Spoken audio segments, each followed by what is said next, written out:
à Suzuki. Caulfield s'avance. Le tir!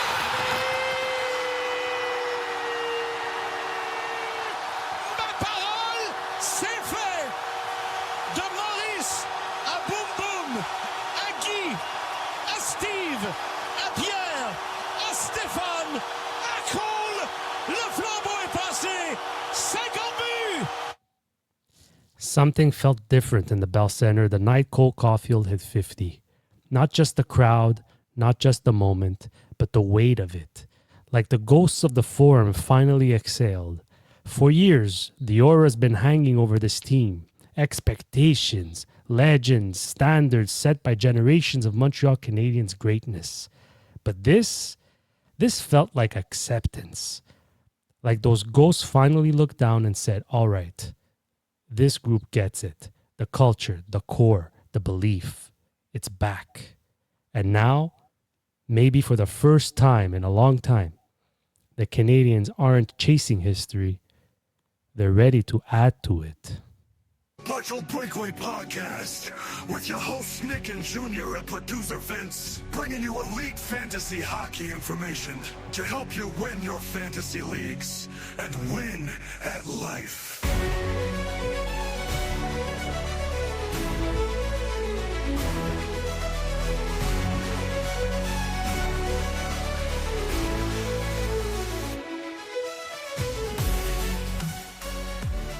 Episode Episode 160 of the Partial Breakaway Fantasy Hockey Podcast.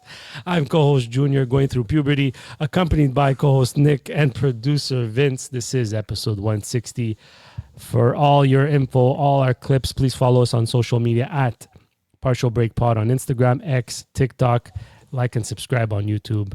That always goes a long way. How we doing, fellas? Nick, happy Easter, or Orthodox Easter. Thank you, Christos Anesi, to all of you that celebrate, and to those that don't. Well, I hope you still had a very good Saturday, Sunday weekend. Vince, you there? 50 goals, baby. It was great. Wasn't only 50 goals. 50 goals. 51 points. now. Yeah, 51, 101 points. Everything that we spoke about. Remember the question I asked you?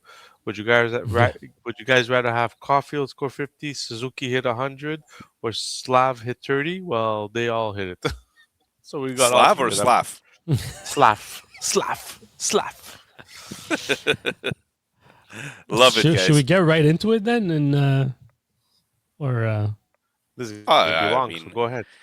It's going to be a good one. I think we see quite a few guys that are entering the NHL, like we said last week, right? That are putting a stamp on the NHL, like, hey, we've arrived. So that's been really, really fun to watch. I was just watching the Vancouver game with Anaheim. Seneca has 60 points. I think Demidov has 61. Like, we're talking about some crazy rookie numbers. So, Dynasty Leagues, this one's for you.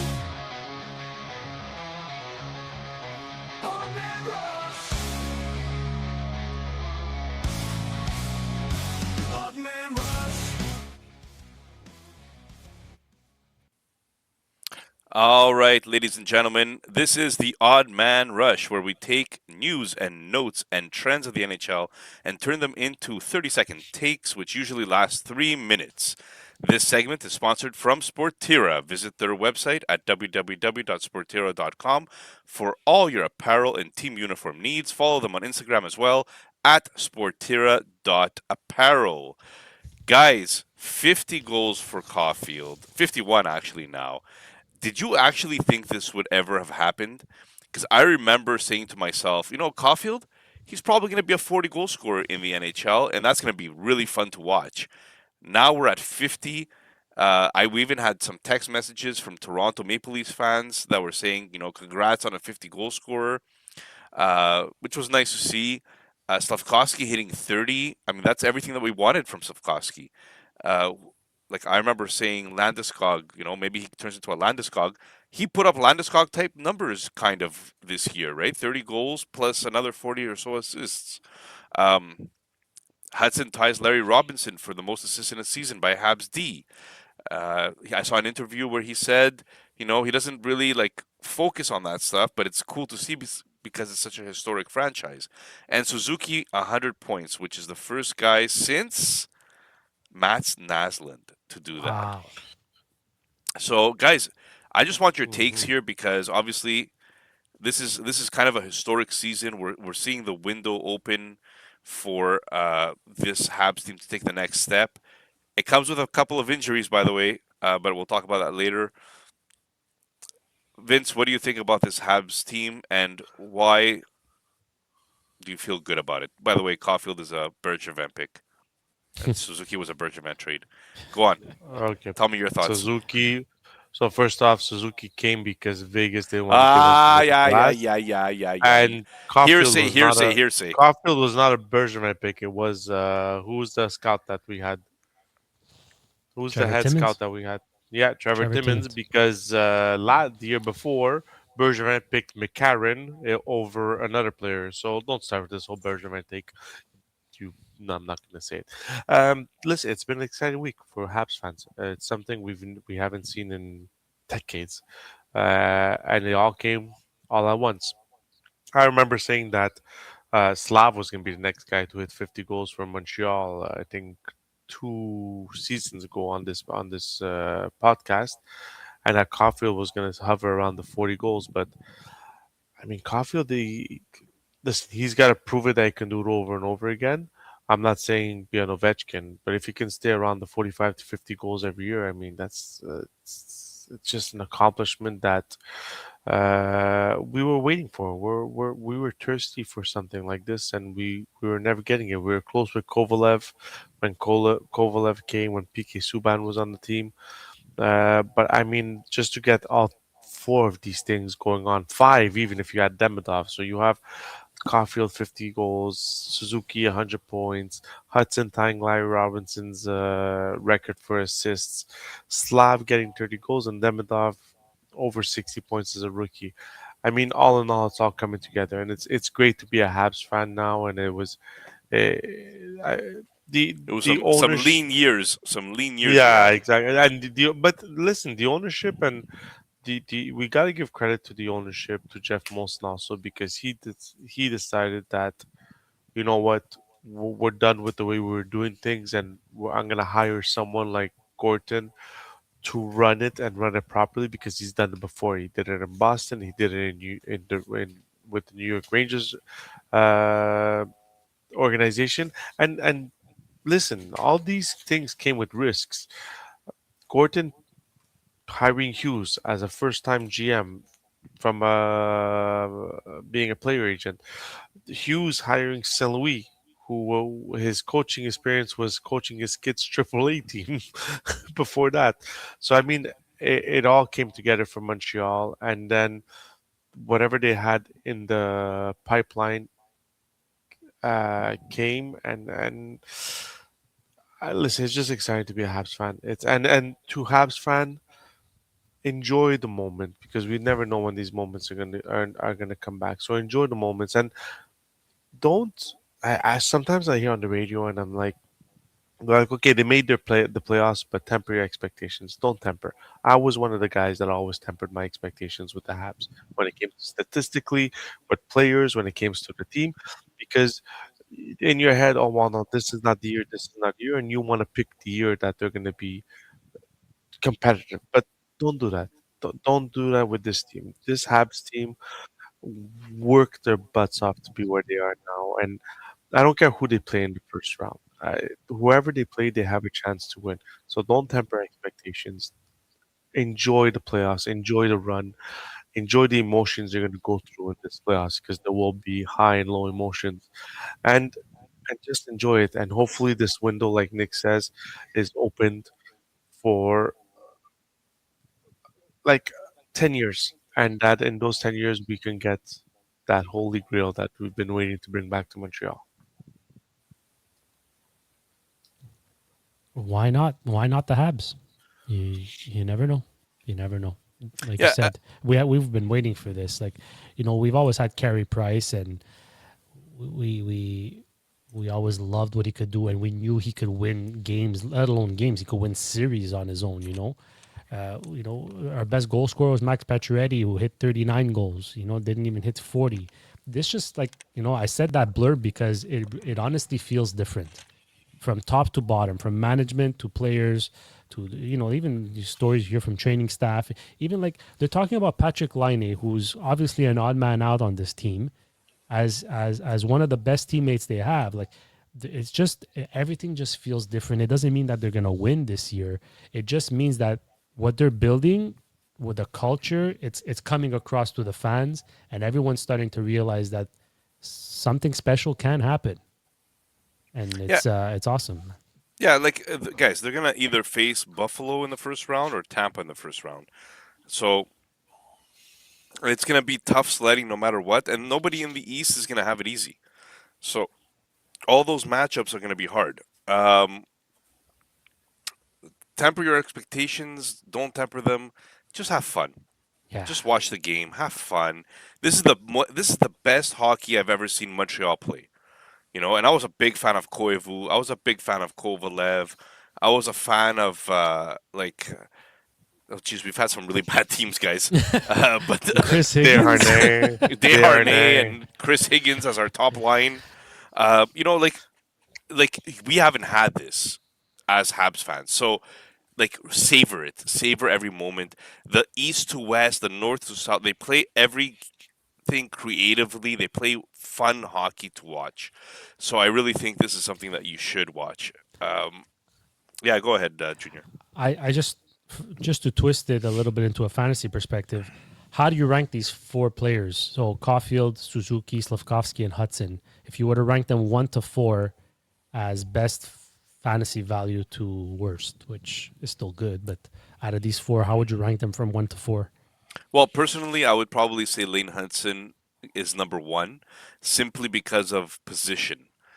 So even though he doesn't have the most points, his position is so scarce when it comes to high scoring players that him being in the top three of defensemen is more impressive to me than any of the other guys. But let's be honest, a close second and third, Suzuki and Caulfield is right there.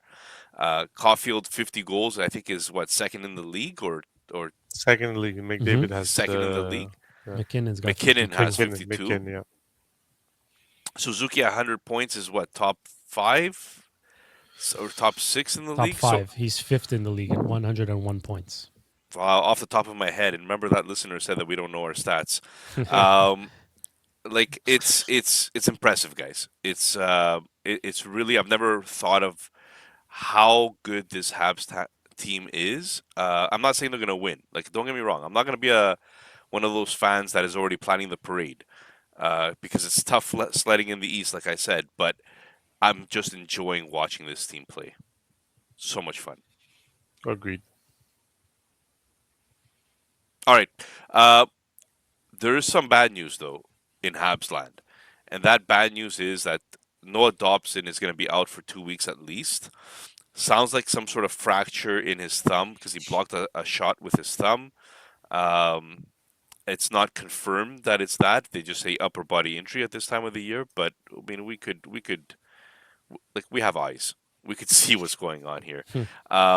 And they had to call up David Reinbacher, who got his first point, by the way, today. Played only 11 minutes of ice time, but to be expected, he did have two AHL games back to back right before today. So this is his third game in 3 nights. So good for him for even playing.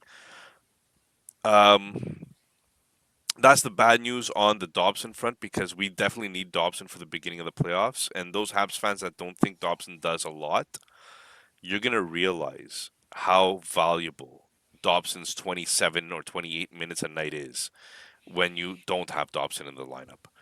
Um, and Hage is returning to Michigan. Now, guys, I know another player that returned to his college team instead of signing with the Habs, and that was Cole Caulfield.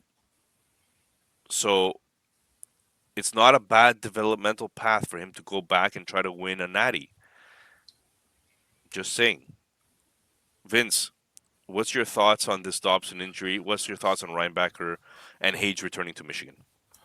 Dobson injury is unfortunate, especially that we kind of stayed our top four. Besides Goalie, our top three defensemen stayed healthy all year, so it's going to be an adjustment for Montreal. Hopefully, it is only 2 weeks and he can come back and be the Dobson we need, but it's gonna hurt. I mean, to have Struble and Jack dressed both in your lineup could be a weakness for the Montreal Canadiens come playoff time. So hopefully it's just the 2 weeks. For Reinbacher, this is his opportunity. He's had a really good AHL season, and I don't think they're going to ask him to do too much. I think they're just going to ask him to be responsible defensively, play a good defensive game, make that good first pass, and that's it. They're not expecting him to go out there and put up 3 points a game. I think they're just they want him to be just really solid in defense and like try to minimize his mistakes. So hopefully he can do that, and this could be an opportunity for him to prove that next year he should be starting with the team instead of being sent down to the AHL. So it's an opportunity for Reinbacher, and hopefully he takes it and runs with it. As for Hage, I'm okay with Hage going back to college. I'm really okay with that. Like I've seen some Habs fans lose their minds over it, but I'm okay with it. He needed. It wasn't a decision that was made solely by Hage or solely by Montreal Canadiens. It was a discussion that they had, and the discussion that they had was that Hage felt that he had still things to learn in the NCAA, and the Habs didn't stop him from that, which is fantastic for me because we're in a place, the Habs are in a place where they can have their young players develop more. The more developed they are before they come to the NHL, the better it is for them. And this just means to me that in the off season, I think Hughes is going to try and go out there and get a top six forward for the meantime. Now, will he succeed? We don't know. But I think that's the plan, is that they were okay with Hughes going back to the NCAA because he's got a plan of going to pick up a top six forward in the offseason. Interesting. Yeah. Interesting. Where were they gonna place him? Like I know everyone's shitting on Oliver Kapanen, but like give me a break, man. The guy has 22 goals this year in his rookie season, where nobody expected anything from him. Carried the second line with Demidov. Now that he kind of hits a wall, people are like saying he's worthless and Hage has to come in. Hage wasn't never gonna be the number 2 center guys on this team this year. Never. The guy's not ready to play in the NHL yet. You could tell he's still frail. He's still small. Give him that extra year. He wants to go. Let him go. Let him play. His brother's gonna join him. Then you take him on next year when you're right before you hit the playoffs. You grab him in. You like you add an influx of youth to your team. Kind of energizes you a bit, and you see where he fits. Dano's still under contract. Newhook's still under contract. Kapanen's still under contract. Where on earth is he gonna play center on that line on that roster? So he was probably gonna end up on the wing anyway. So I love this move. I think it's great that he's going back to Michigan. He's going to be number 1 center now over there. Mm-hmm. He's gonna be a leader on that team. He's gonna grow physically, mentally. I love it. I think this is the best outcome possible. Even though I'm dying to see him with the Habs, I think this was the best outcome possible, and I'm not panicking at all that he might not sign with the Canadiens. Like Yeah. this was his dream. I mean, come on. Unless something drastic happens here, he's going to be a Montreal Canadian by the end of next year. And as Yeah. for Ryan, go ahead, Nick. Sorry. No. I love what you were gonna say. I agree with everything you said there. I think that we have a tendency of like rushing these guys because we're so excited to see them that you forget like these guys are so young. They could really use an extra year of dominating. It's good for the development. It's not you can't over ripen a Michael Hage by Yeah. sending him back to college for one more year. So I just wanted to add that. But go ahead, please finish I your was just thought. going to add that, it's just a short sample size with Ryan Backer, but the one thing that stood out to me today was his poise. Like, he's very poised with the puck, even under pressure. I really like he seemed confident, which is excellent news for the Montreal Canadiens. Yeah, I think he just needs to show that he could take a hit, that he could not be injured during playing 15, 20 minutes a night. Yeah. But yeah, I think it's gonna be it's a little bit of a downturn. Defense was already a little bit of a weakness for us. Gouli hasn't played in the last 5 games. He's recovering from something as well that hasn't been really spoken about. Well, he played today. Oh, he played today? Yeah, Okay. he played today. I didn't watch today's game, so sorry. Greek Easter was in the way. There was Lamb, there was Booze. Uzo, there was all kinds of stuff going on, right? Um, but yeah, so so yes, so if Gouli played today, that's good. But he's been out of it for a while as well. I think they were hoping to save him for the playoffs a bit. So we'll see. We'll see. Moving on. Away from the Montreal Canadiens is going to be our next topic because away from the Montreal Canadiens went TJ Hughes because he signs with Colorado. So, I mean, you can't blame the kid. I can't blame the kid. TJ Hughes was one of those NCAA free agents that was coming in highly rated. We've seen a couple of these, like me and Vince spoke about last week, where VCs and these guys. Some of them turned into like legitimate NHLers, probably though bottom six NHLers. Um, TJ Hughes signs with Colorado. How do you blame a kid for going to this potential Stanley Cup champion, right? Junior, I started with Vince for all the Habs topics. Now I'm going to start with you for a couple here. TJ Hughes, what are your thoughts? What could he turn into? Is he fantasy relevant playing in Colorado? I think when you go on a firepower team like the Colorado Avalanche, you always have a little bit more fantasy value just for the idea that if ever he gets a chance on that top line, what's it going to look like? I think he's more of a middle six guy. It might end up being a third line player, I think, in the foreseeable future. I think it's an excellent fit for Colorado, who doesn't have as many prolific prospects coming up, especially at the forward position. So he has opportunity.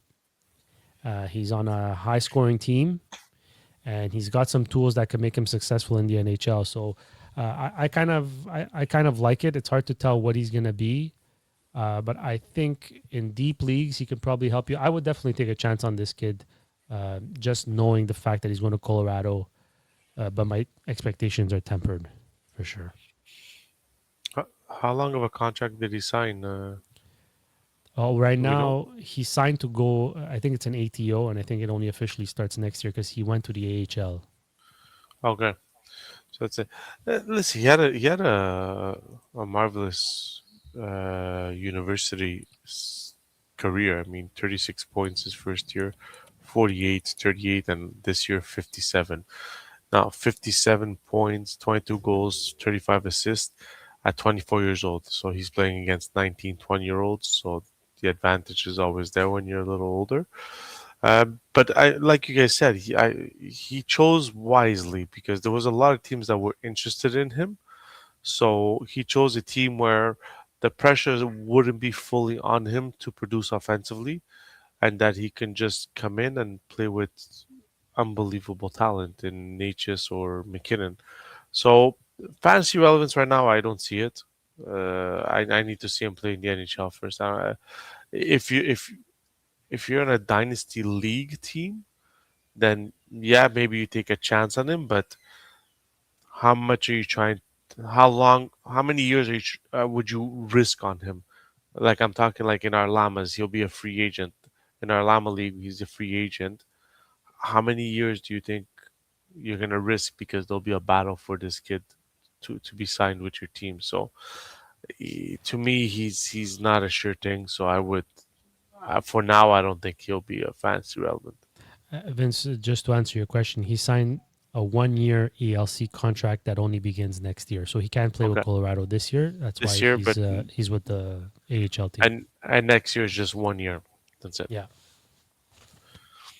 All right. Well, talking about potential Hobie Baker winners, TJ Hughes was not one, but Max Plant was. Detroit Red Wings prospect Max Plant, who Dauber has his fantasy upside at 7.5 out of 10. NCAA shoots left, was a second round pick in 2024 for the Detroit Red Wings. He wins the Hobie Baker. What do we think about Max Plant, Vince? Junior again. Moving forward here for Detroit, does this kid have a legitimate shot at being fantasy relevant? Should our listeners be targeting him if he's available in your leagues? He's definitely a prospect with high enough upside that you could target.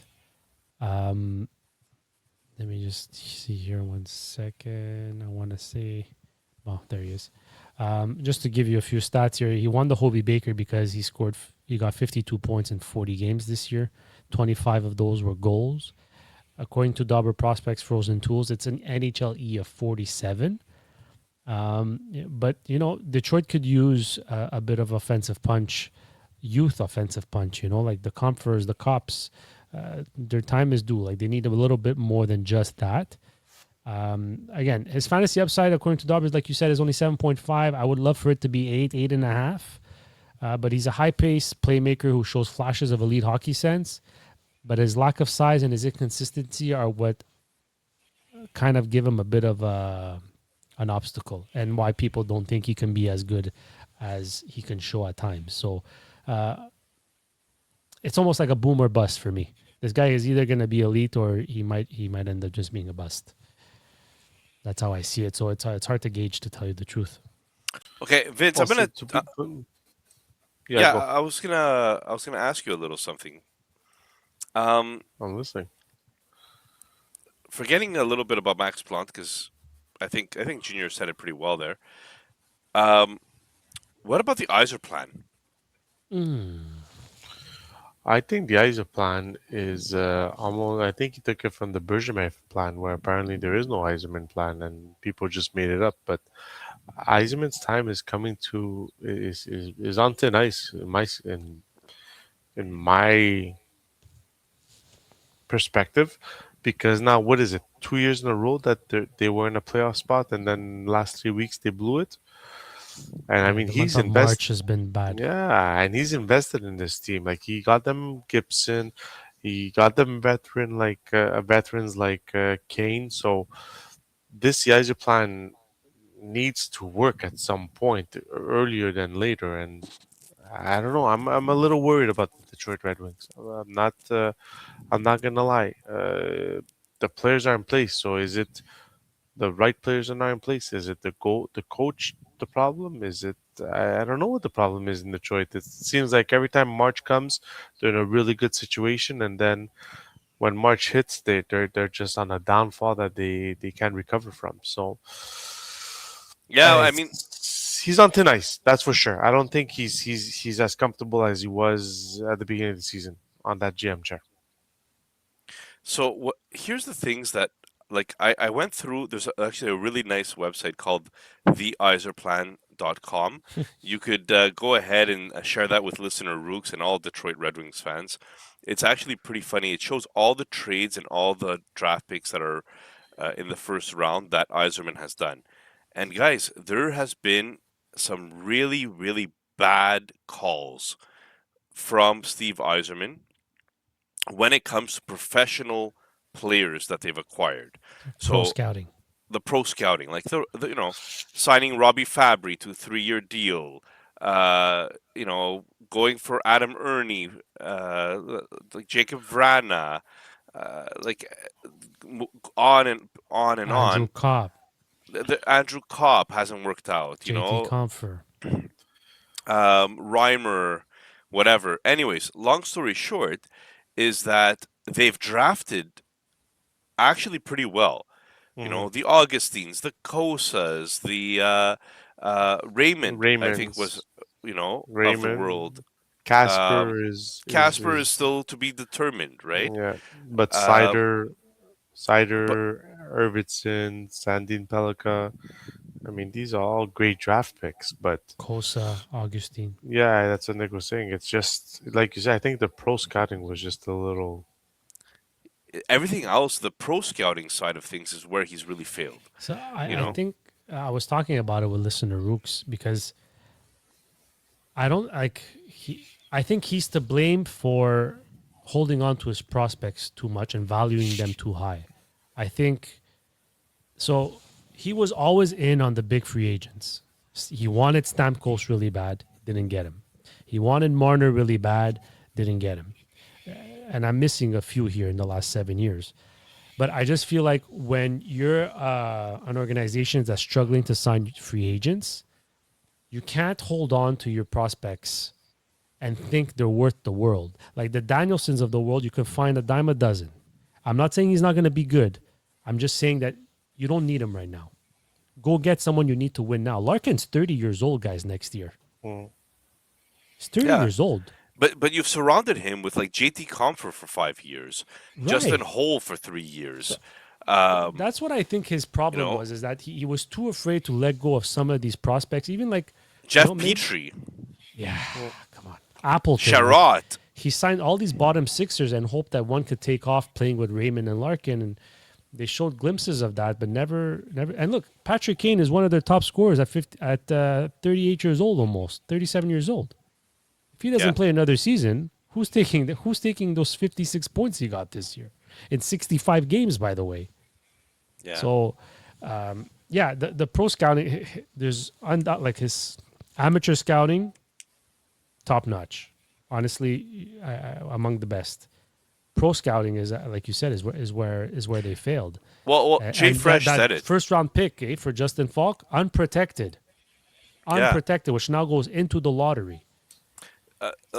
Jay Fresh mentioned it. He goes, the Iser plan needs one more year. I don't know if they're going to be patient enough to give him one other year, but it needs one more year because you have a lot of good young guys that are going to be graduating this upcoming offseason, and they're going to be starting with the team next year. But the pro scouting has been so bad. It's actually, they say you don't rush your prospects, don't rush your prospects. But if you surround your prospects with bad NHLers, you're not really helping them either, right? Yeah. So I just What's find that that saying, interesting. Nick? They say that your biggest mistakes are always in the free agency, and Yeah, but that's the even contracts trades, he's like signed. Yeah, they're not targeting the right people. It just seems, no, but it's not. It's just not working out for them. And I feel bad because I think Eiserman's one of the best players that I ever watched in my lifetime.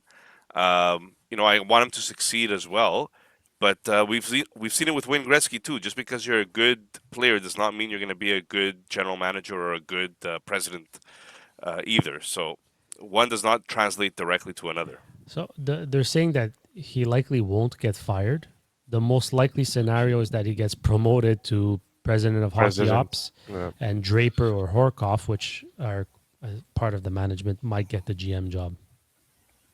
We'll see. We'll So see. Anyways, I just wanted your take on that, guys. I know that like we're half an hour in and we've only done about 4 topics, but these are important topics for listener Rooks, so we gotta make sure we add them there.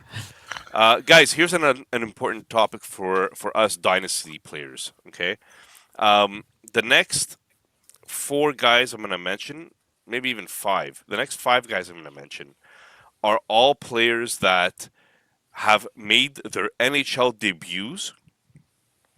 They're all highly thought of prospects, and everybody should know their names. Especially, most of them are probably already owned in Dynasty, but we should mention what they've accomplished so far. And if they're not owned in your league, go and get them right away. So let's start with James Hagens. Plays his first NHL game tonight. Gets his first assist. Guys, how high is the floor for James Hagens? How high is the ceiling? And are we talking about a potential point per game player in the future? Vince. I don't know about point per game player. I think he'll be a number one centerman. I think he'll be a great combination of a Patrice Bergeron, who was very effective at what he was doing, very good two-way player. I just think his offensive side will be a little higher than Bergeron, but I think a point per game is a bit right for right now. I think it's pushing it a little. Can he get there? Maybe with the good surroundings, but I still think he's definitely a top to be a top line centerman who's going to be very responsible both ways and make his wingers better. All right, Junior. Yeah, he could get close. I think he could get close. He's too creative. He's too good of a playmaker to not get close to 82 points. I don't know if he's gonna be like that 30 goal scorer guy, but I don't. I can see him potentially getting 82 points. And they were a little bit patient with him. He's developed. He hit a bit of a snag this year, but uh, he fell to Boston at 9, a retooling team or 7. That's They 7. fell to Boston Seven, at seven. 7. So the one off year Boston has, they get a James Hagens. Give me a break. Uh, yeah, I think he can potentially be a point per game player, and if he's I mean, the opportunity is there. We're going to Yeah. talk about it on the fantasy lens because Boston is between 11 and 19 on Scott Wheeler's prospect pool ranking, and if you go through their depth chart at center, he's going to have the opportunity, and if he can build chemistry with Pasternak, the sky's the limit. Yeah, so we're talking about Dauber Prospects has him at 9.0, which usually means about point per game or higher. So we'll see. We'll see what he actually turns into here. Um, Frondell has 8 points in his first 9 NHL games. We've spoken about Frondell before, but I'm going to do the same thing, like 20-second hit from both of you guys, and then we'll move on to the next guy. So Frondell, what are we seeing so far? Does it make sense what he's doing? Uh, are we very excited? Are we kind of not so excited? Lukewarm? Let's start with Junior this time. I'm super excited. This guy was my draft crush, and it's satisfying to see that he's doing so well so soon. After my previous crush kind of stalled a little bit after being traded to Vancouver and Zeev Buyem. But yeah, no, Frondell, yeah, Blackhawks fans and fantasy GM should be super excited for Frondell. You asked me before, point per game. I was a bit hesitant for Hagens. I think Frondell is without a doubt a point per game player in this league. Vince? Yeah, yeah, same thing as Junior. I think he's the Barkov of the closest thing to what Barkov is right now, and that's what he could be. And I think he can be. He'll fluctuate between the 80 and 90 uh, points per season. I think he's just got all the tools to do it, and he's on a great organization that he's going to be able to grow with the organization and all those young players and young talents they have. So yeah, 100%. I think he's a easy 80 between 80 to 90 point player. So, funny enough, Dauber Prospects has him rated at 8.5 out of 10. So less than Hagens, Frondell, but everybody has their own takes, so we'll see how that turns out. One thing about Frondell is that he has a much better shot, Mm. and that's the part that really interests me because as a potential fantasy owner of him or a fantasy owner of him, um, Want or to I say should it say, again? owning shares of Frondell, which I'm very happy about, by the way. I don't know if you could tell.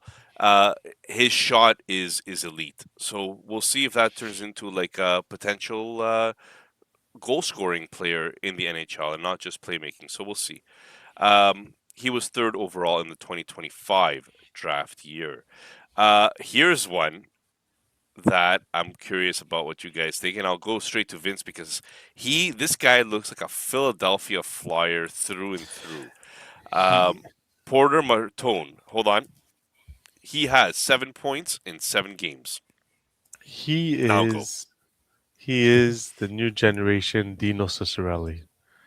That's who he is. He will be a 40 goal scorer or more, and he won't get his goals by fancy pantsy or he's gonna get into those physical dirty areas, and that's where he's gonna get his points and his assists and his goals because he's a big boy who likes to use his body. I think Philly has such a gem here, and it seems like with him there, it kind of um l- l- I don't know what the word is, but Mitchkov seems to be playing much better now that Martone is in the lineup. So it just feels good as a Philly for Philly fans to see that two young players are reacting to each other positively. So yeah, I think he's the next like Dino Ciccarelli. We all remember in his Detroit days and Minnesota days, he was just hard nosed, go to the net, go to the dirty areas, and get the goals from there. And that's where I see him. Yeah, there's not much to add to what Vince said. I'm just gonna say that he can be a power play beast as well. 3 out of the 7 points so far with the Flyers are on the power play. He has already 51% of that power play, so that's only gonna get better as he gets more minutes and more acclimated to the NHL. I want to see these guys make the playoffs. I want to see what Martone looks like in the playoffs. But yeah, this guy is definitely gonna make a lot of noise. He's definitely a plus prospect to own in fantasy dynasty leagues for sure. Yeah, so Martone is also considered a 9.0 for Dauber. We have to call Dauber and ask him why he hates Frondell so much. Um, But mo- I think he'll be more goals than points. You know, like he'll Yeah. have value because of goals more so than total points. yeah, I think Dauber also counts hits as a category. Like he doesn't look only at point production, but a 9.0 for him. Oh, and he's a shooting machine, by the way. Just under 4 shots a game Mm. Yeah. on goal. Actually, he says here that he could possibly be a 90 point according to his breakdown here. But anyways, whatever. Let's go here to Ilya Protas. Out of curiosity, you got Frondell and Martone in the same league? No, I don't have Martone. Okay. No. I tried getting him, but Oh that yeah, yeah, wasn't. yeah. I even tried getting James Hagens. That didn't work either. You know. Now Whatever. we know why. Now we know why. Ilya Protas, guys, Washington. His brother has already shown that he could score in the NHL. Now this guy's coming in with 3 games played, 4 points already. Um, what do we think about Ilya Protas, the younger Protas brother? Vince. No, okay. Um, yeah, he's 6'4" beast. I mean, when they put him, his brother, and Tom Wilson on the line, I mean, we That spoke. was the biggest line in the NHL. Yeah, Holy moly. yeah, It yeah. actually Like, was the biggest line in the NHL. how Average does that? height 6'5", average weight 220 pounds. How does that not intimidate you? I think he'll be an NHLer. I think he could be a top sixer, but I don't see him hitting the 80 point threshold. I see him more of a 60 to 70 point player, but I see him more as a goal scorer than a playmaker like his brother. So he'll be there. He'll be a really good depth player for you on your team to have. He might pull that one season where you'll be out of his standards, but I think he's definitely NHL and definitely a top six. Yeah, I'm gonna agree. He's definitely an NHLer. He was almost a point per game player with the Hershey Bears in the AHL. He had 124 points with the Windsor Spitfires in the OHL in 2024-2025. Yeah, I don't think he's gonna be one of those point per game players. I don't think he's at the level of the previous guys we spoke about in Frondell, Hagens, and Martone. But I do think he can make enough noise in the NHL that he will be fantasy relevant. I just think he's less goals, more playmaking for this Protas as opposed to Alexei, who's like a 30-30 player, 30 goals, 30 assists. I think you guys disagreed on that one then. That's funny. Fantasy upside for this Ilya Protas is, according to Dauber Prospects, 8.0. So Junior, Dauber seems to agree with you. A little bit less point production, but still quite relative when it comes to relevant. I'm starting to talk like Vince. Jesus, Nah, nah, nah, See, nah. quite relevant when it comes to dynasty fantasy hockey. Um, let's go to the next Washington Capitals superstar that just started. And this is one I do own, Junior. So I own this one and Frondell. And this is Cole Hutson. 10 points in his first 13 games played as a defenseman. Junior, is this like. I mean, we've seen what Lane could do. Um, what are we thinking about Cole's fantasy upside? it's probably just as good as Lane's. Um, you know, I don't think I would have said that before seeing him in the NHL, but seeing him now in the NHL, I know it's only 13 games, but you could just tell by his confidence that he's going to be really, really good. And he's only seeing 48% of the power play, so not quite 50% just yet. And half his points, more than half his points, 6 out of 10 points is on the power play. John Carlson's no longer there. They still have Jacob Chikrin, but they do run two defensemen on that power play. So that doesn't worry me one bit. Lane Hutson's the real deal, man. This guy's gonna be It's not he's Lane. gonna be a We know stud. We know Lane Hudson's the real deal. It's Cole Hudson. Cole Hutson. Jesus. Yeah, I agree. I agree with Junior. I think he's a star in the making. He might not come out of the gate like his brother because he's like we said in the other episode. Chicham's still there, but he's a star. He belongs, and he's making his place on this team. So it's great to see. Yeah, so Dauber has his fantasy upside at 8.5. So similar to Frondell's fantasy upside, um, but as a defenseman here. So a little bit position difference, but yeah, it's another good one. Dylan Gunther hits 40 goals. He was a big trade piece for you, Junior, when it came to uh, the what you gave up in order to get Kucherov. I know you're not sad about having Kucherov instead, but like, what can you tell me about Dylan Gunther's fantasy upside here? Because this player just seems like every time I look, he's scoring a goal.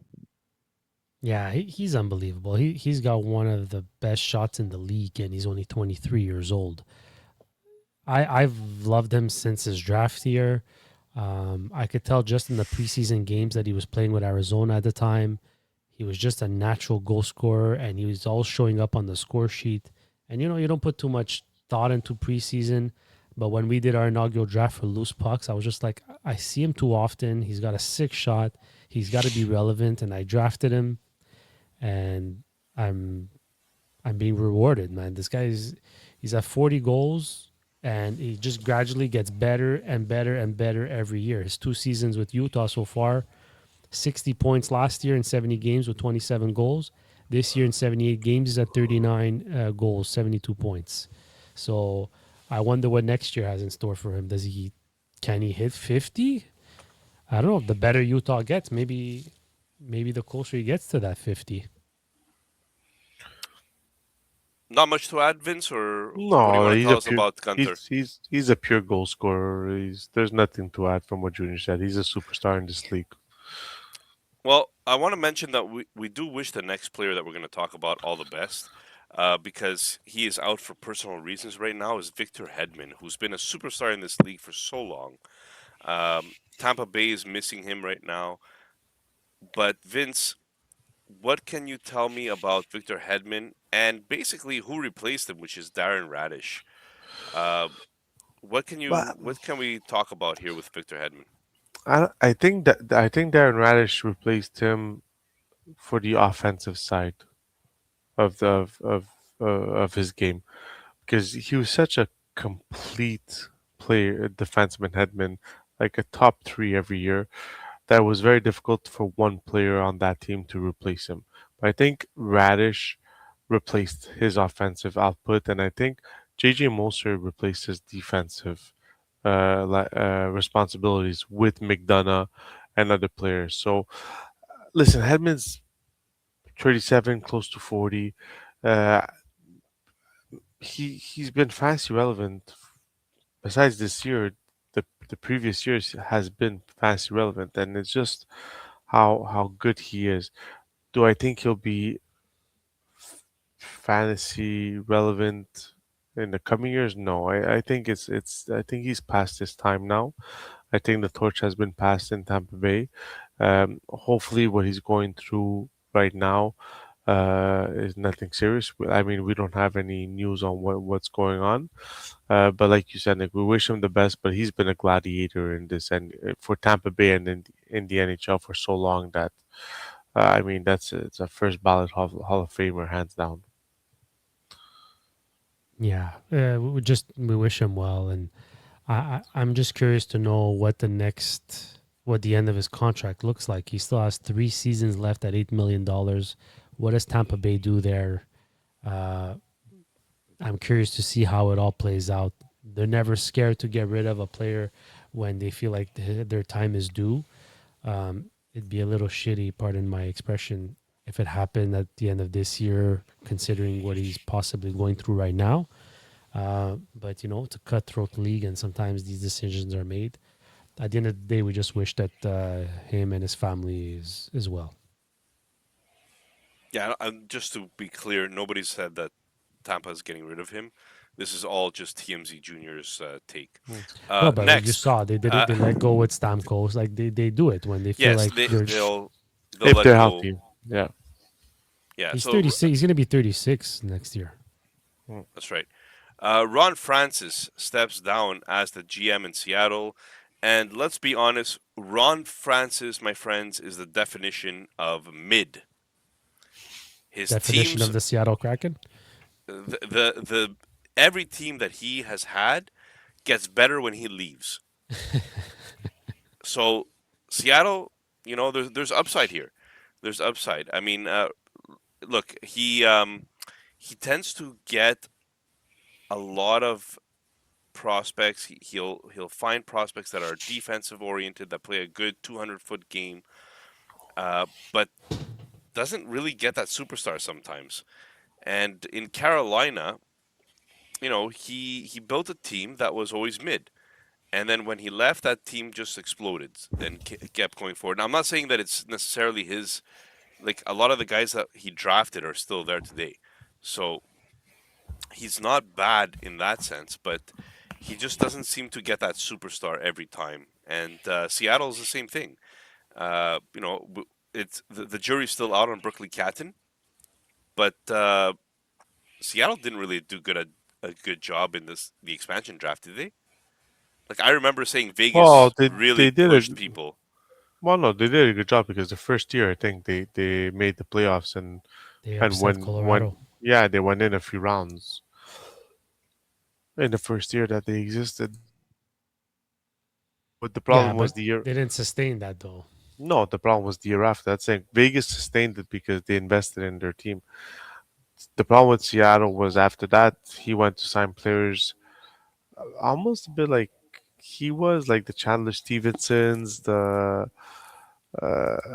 the like Nick said, the two-way players that you need on your team, but you need that superstar player, which unfortunately he couldn't get in his tenure as a GM with Seattle. Well, He's like Shane Wright never turned into that, right? And Well, they what were would really you like to expecting see? him Yeah, he's to still turn into young. something. Yeah, he's still young, but yes, Shane Wright was one player that they drafted fourth. Uh, there's like even Evans Riker. They're still waiting to see. The jury's still out to see what they can do with him. Like Junior said, Cat, and also it's just it's the little things that I feel he wouldn't take a chance on superstar players because he'd rather have the safe pick, the safe player that will play a good defensive game. And unfortunately, right now in the way the NHL is going, you need those 1, 2 like full out offensive players on your team to go anywhere. they only have one player in over 50 points, and it's Jordan Eberle at 36 years old. Yeah. It's it's I don't know. Like I don't want to compare him to Steve Eiserman, but it seems like here, like the pro scouting could use an upgrade. They drafted relatively well. We'll see what Shane Wright looks like in a couple of years, but Really, relatively well. well, they Yeah. got Jake O'Brien. They have Berkeley Catton. Okay, They, recently you're saying that they have a couple of guys that I might. mean, yeah. Well, hold Well, on. they I had it closer here, but like Beniers. yeah. Well, Benier's third overall they picked, which was They in they they ru- they ruined the kid. The kid had 53 points in his rookie season. Looks very promising, and he turned into a 40-point player. Yeah, Like, they seem to rush their young guys a little because they're so starved for offense. I feel like they rushed Beniers, they rushed Berkeley Cat, and Shane Wright to a certain extent could have developed further before being given a more prominent role, you know. But yeah, yeah, it's they've got a long way to go, Seattle. definition of mid, my friends. All right, talking about a team that's been mid for a while, even though for a streak there, they were winning every offseason. They were always the offseason champions, making the big splashy move, grabbing the big player. But Tom Fitzgerald has been let go by the Devils. And the Devils just can't seem to put it all together. They have pieces everywhere. They just can't put it all together. And ultimately, it cost Fitzgerald his job. Um, one that sticks out to me maybe is the Timo Meyer deal. You know, that one does not look good, and he still has many years left at 8 point something million dollars. Um, like, there's a couple of others that I could bring up, but I'll let you guys talk about it. Junior, what can you tell me about the Devils, and when can we get the Devil State of Mind podcast back on this podcast? Anytime Neil wants to join us, he's more than welcome. We'll have him for sure. We need to send him out of an invite soon. I think Markstrom hasn't lived up to the expectations of what they thought he'd be when they acquired him. Very You know, true. it never helps when your superstar is out half the games every year. He misses half a season. You know that takes a toll. That takes a toll. I don't think this team was badly built. I think it was a mix of things. Like every year, there was just something. You know, if it wasn't Jack Hughes being injured, then it was the goaltending, and if it wasn't the goaltending, it was Dougie Hamilton, or you know. So like there was just always something. I don't think changing the GM is gonna drop them. I don't think they're gonna be like a non-playoff team next year. I think if they just tweak a few things, they can still manage to compete in that division. You know, I don't think this is like Seattle where they kind of have to. They have a lot of work to do. New Jersey is a few pieces, a few changes away from being who we thought they were. You guys are so avoiding the elephant in the room. He couldn't get Quinn Hughes to come home, and that is why he got let go. But at the end of the day, he Where are put you up. gonna play him? You're gonna he- play Quinn and Luke together, and then put Jack on forward at the same time, and then just Yeah, but what do you mean? Where are you going to play Quinn? You play Quinn as your number one. okay. You have Dougie Hamilton right now as your But number one. Do you see yeah, what but Quinn is doing with Minnesota? no, you've been playing Luke Hughes a lot more. Oh no, but not because he Well, was now Luke injured. Hughes is out for the He's back. season, but Yeah, and he's out. Even Luke Hughes.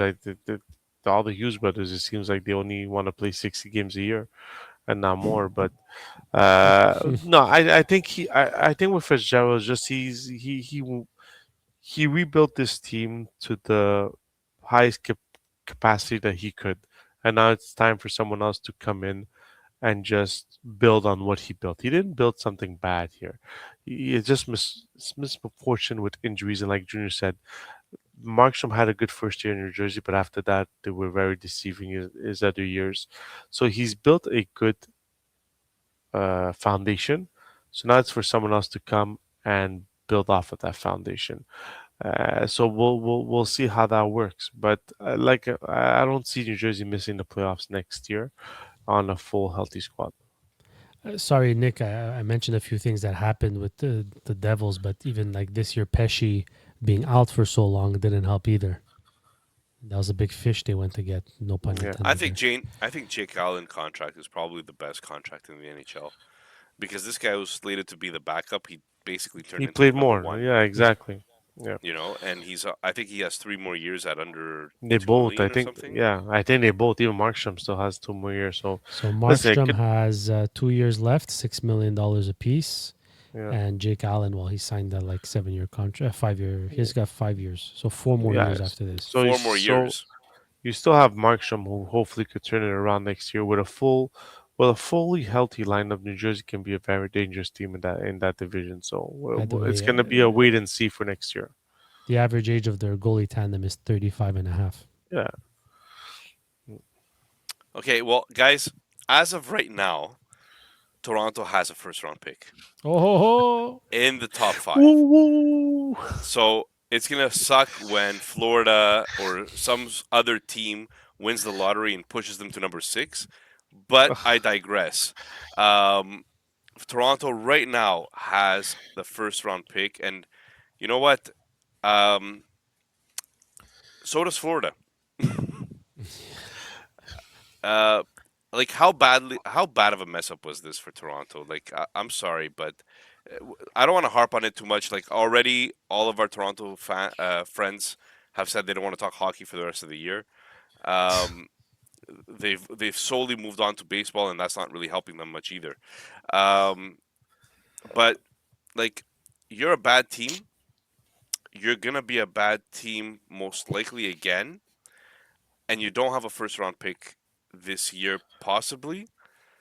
And the owner doesn't know who the prospects are, and your owner is a corporation that all they care about is making sure you get to the playoffs at least once in a while to make some money and selling jerseys. So Wow, Nick, that's no, I had a full conversation. I'm telling you, I had a full conversation with one of my good friends who's been a lifetime Toronto Maple Leaf fan, and he basically said it. He goes, "The suits is basically what's going to ruin Toronto sports because they're owned by a corporation and they run it like a corporation. They don't run it yeah. like a team that needs to Well, win."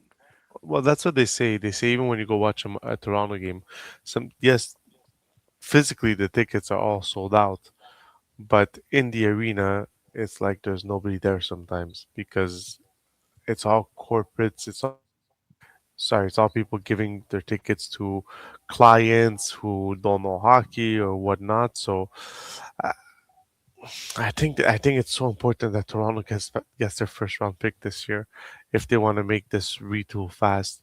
Because at if they stand number five or higher, they'll get a really good. uh, At the end of the day, you're drafting a defenseman, so they'll get a really good defenseman. Like you're getting Chase Reed, you're getting Tristan or you're getting Alex Smith. So you're getting one of these three guys if you're drafting top five. Could be With Carroll's. Could be or Carroll's. Carroll's too. You know, like you have four guys that. So it's so important that they keep this top five pick for them because that is their building block from their defense that they don't have right now. So it's so important. But man, is it like gonna be awful if on May 5th something happens and they're not there. So I really hope we uh, could do the draft lottery live. By the way, that's gonna yeah, be yeah, fun. It's We gonna be should I fun. do it. think, and as for Florida, look, Florida, we know they're going to be competitors next year. They lost their best player in Barkov for the full season, and now they'll have a top 10 pick, which once again will get a good young player, that they can put in the prospect pool. So it's a win-win right now for Florida. For Toronto, they really need to just lose their next two games and hope that the lottery Guys, doesn't hurt them. guys, watch Florida win the lottery and Oh pick McKenna God, and just man. put I'll, McKenna on I'll be up so there with pissed. put McKenna, Barkov, and Um, Matthew Kachuk or Reinhardt or whoever the jeez. guys, but like, let's be fair also because COVID really damaged this team. The COVID and the cap staying flat for a couple of The cap years staying flat destroyed the really. plan of this team. And yes, they still had the likes of Nylander, Matthews, Tavares, and so on. But when the cap stayed flat, they couldn't really build around that. They couldn't like fill the holes they needed to properly. And then I think they overthought it and everything ensued. Changes of the coach and then losing Marner for almost nothing and now hiring Berube thinking they have to be tougher to play against. And at the end of the day, their formula might have been right.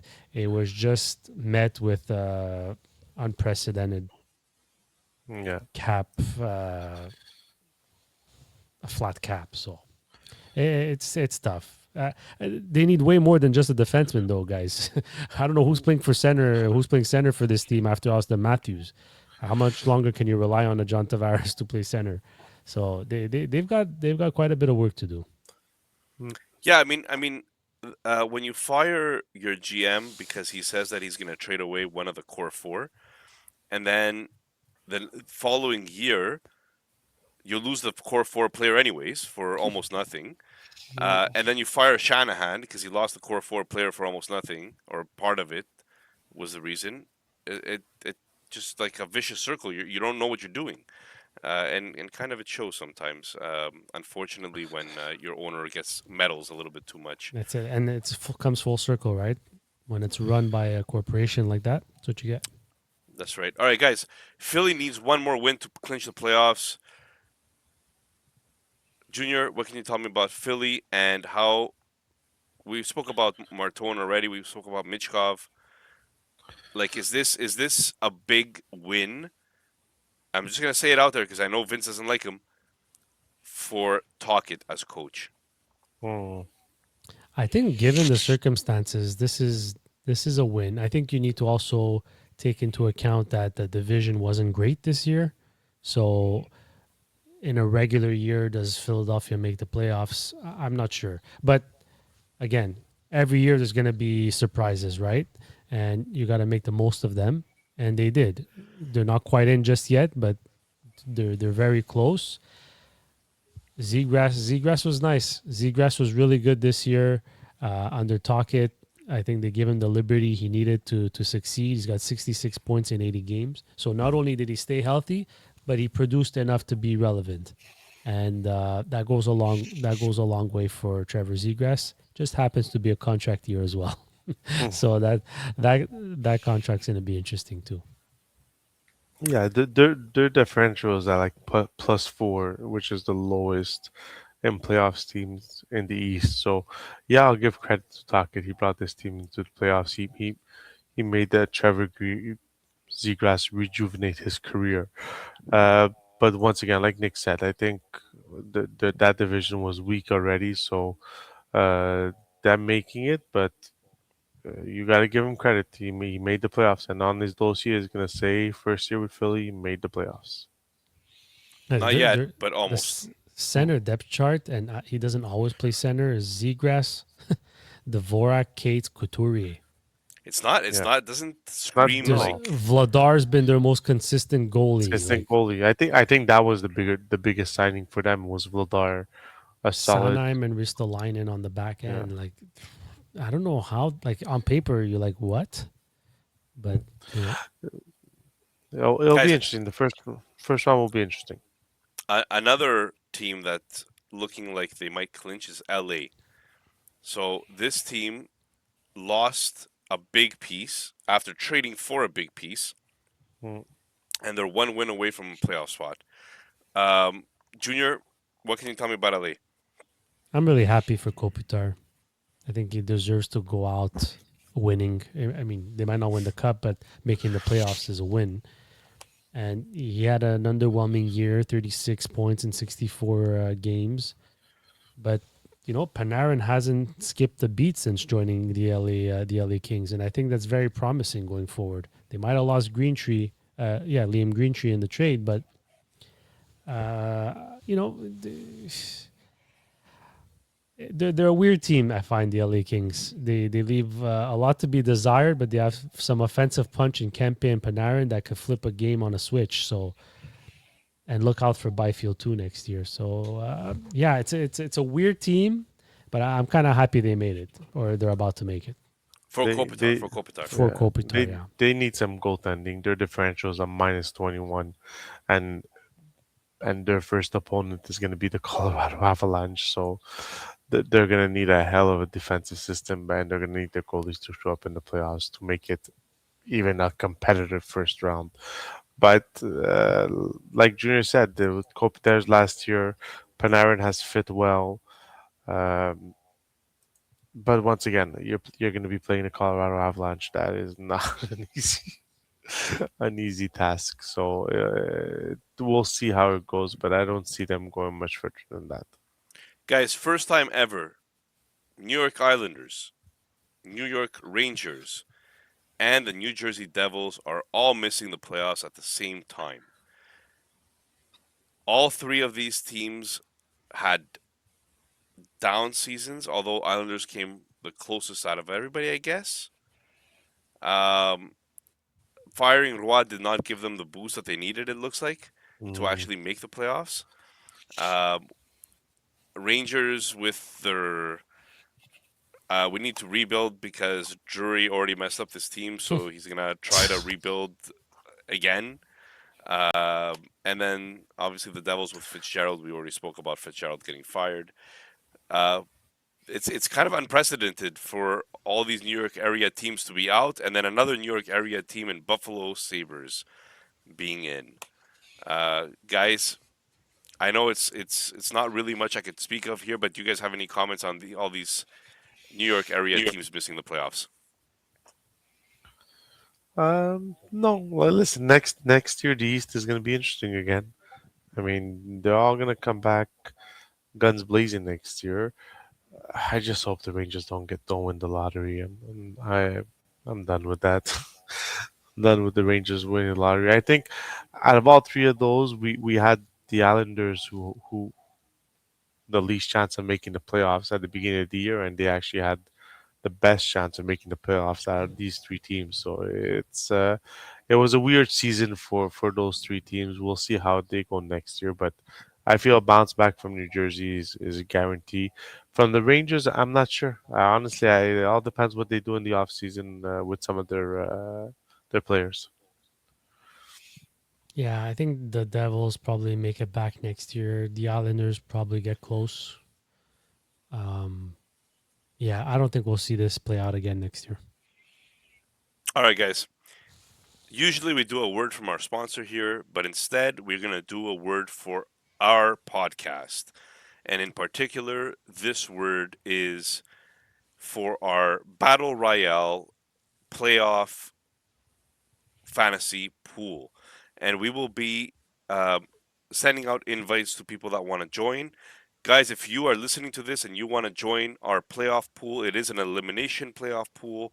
So every round, if you're not in the top half of the teams in points, you will be eliminated. And then the winner moves on to the next round. We'll get you more details on all of that. But first, if you're interested in joining us, please, whether it's by DM or whether it's by email or however you get in contact with us, send us your email address and we'll send you out an invite to join our Battle Royale PB Fantasy Playoff Pool. Oh, you found the song.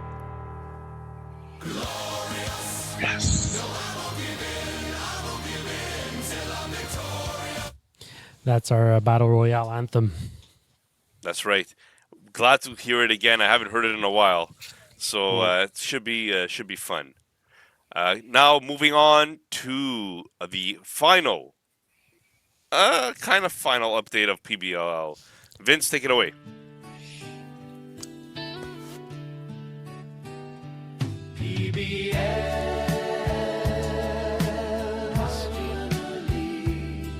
That Nick affectionately calls Pebble, but no one else likes it.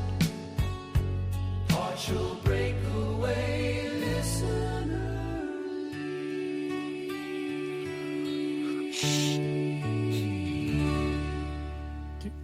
Second to last time. All right, ladies and gentlemen, this is the PBLL update. So once again, Vito P is standing strong in first place, but we did have a change in second place. Bo Nose dropped to third. Drew 22 with a 30-point week dropped to went up to second. That was a long one. Went up to second, so he's 60 points behind Vito P. There's 1 week left in the NHL season. I think he'll kind of need a bit of a miracle to catch up to Vito P. I think we could crown Vito P as the champion of first ever PBLL, but we'll do that next week. Wow, you just jinx him? Yeah, imagine. Wow, But if he listen, loses, you're at fault, Vince. Nick, second what are you place is doing? still- With seriously, all these you buttons. Second, he's just pressing buttons just to press buttons. He's Second trying place to throw is Vince off. yeah. Vince is Second trying to go place is fast because he still, wants to end the episode. We keep it under. Yeah. Nick, when it's Keep interrupting. when it's Nick not talking, then oh no, we gotta close the episode at an hour, and then when it's not him, he just presses the buttons. All right, so second place is still in play. Yeah, exactly. Bo knows is 4 points away, and David Hockey is only 9 points away from second place. So there's still ways to go for second place this week. We have 1, 2, 3, 4, 5, 6 teams that play 3 games: Colorado Avalanche, LA Kings, San Jose, Seattle, St. Louis, Winnipeg. I'm not gonna ask Nick what he's doing because apparently he wants the episode to end, so we're just gonna end it. But the Colorado Avalanche, I'd go with some of their players. Just be careful. Teams that have already clinched, they're probably gonna sit some of their star players. So at the end of the day, we're just gonna go with teams that are either fighting for a playoff spot because they're gonna dress their stars, or teams that have nothing to play for and are gonna play open wide hockey. So for the last week, good luck to everybody. Yeah, absolutely. Good luck, everybody. And please, Vince, can you give us a final dad joke of the week? No, not with your attitude. Good enough for me. What do you call a pig with 3 eyes? Oh boy. Pig. There's a spelling there. P-I-I-I-G. Yeah, look at you, huh? You got it. We could have done without that one. All right, guys. We could have done without you in this episode. Maybe I won't be there next time. Maybe. You might not. Oh, that's it. We're off air. Okay, that's it. Everybody's off. And that's it. Have a good week, everybody. Thanks for being along for the ride. This is the last week of the regular season. We wish you the best of luck in whatever championships you have left. And the playoff battle royale, baby. It's around the corner. Stay tuned to our social media at Partial Break Pod for any updates regarding the playoff pool battle royale. Yeah. This song's a banger. We never listened to it this long. I should start this like midway through the episode. All right, guys. Have a good one. I think you pissed off Vince. He's going to miss next episode. Oh, it's going to be fantastic.